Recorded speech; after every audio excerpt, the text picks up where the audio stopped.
Mr. Dursley always sat with his back to the window in his office on the 9th floor. If he hadn't, he might have found it harder to concentrate on drills that morning. He didn't see the owls swooping past in broad daylight, though people down in the street did. They pointed and gazed open-mouthed as owl after owl spat overhead. Most of them had never seen an owl even at night time. Mr. Dursley, however, had a perfectly normal, owl-free morning.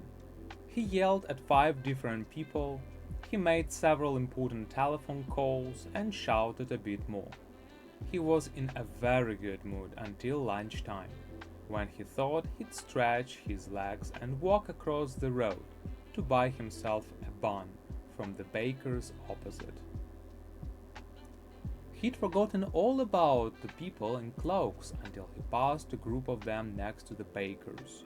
He eyed them angrily as he passed. He didn't know why, but they made him uneasy.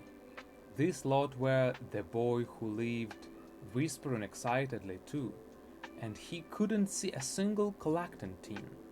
It was on his way back past them, clutching a large doughnut in a bag, that he caught a few words of what they were saying. The Potters, that's right, that's what I heard.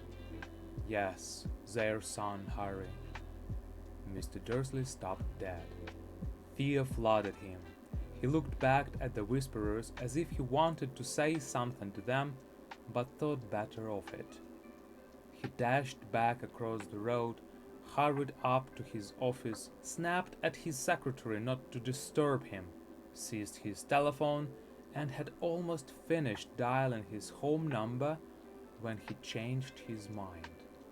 He put the receiver back down and stroked his mustache, thinking, no, he was being stupid. Potter wasn't such an unusual name.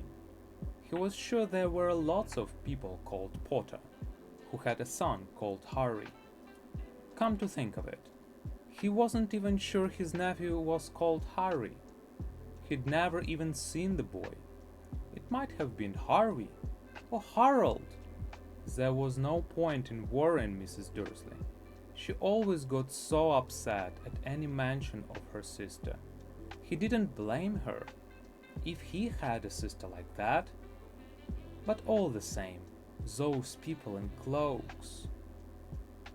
He found it a lot harder to concentrate on drills that afternoon, and when he left the building at 5 o'clock, he was still so worried that he walked straight into someone just outside the door.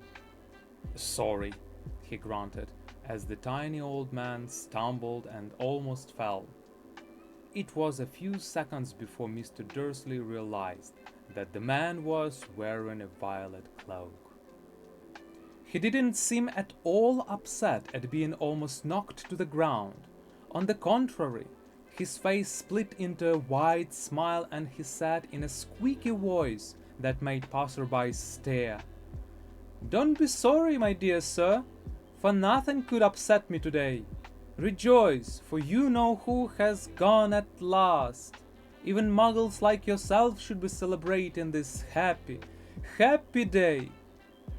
And the old man hugged Mr. Dursley around the middle and walked off.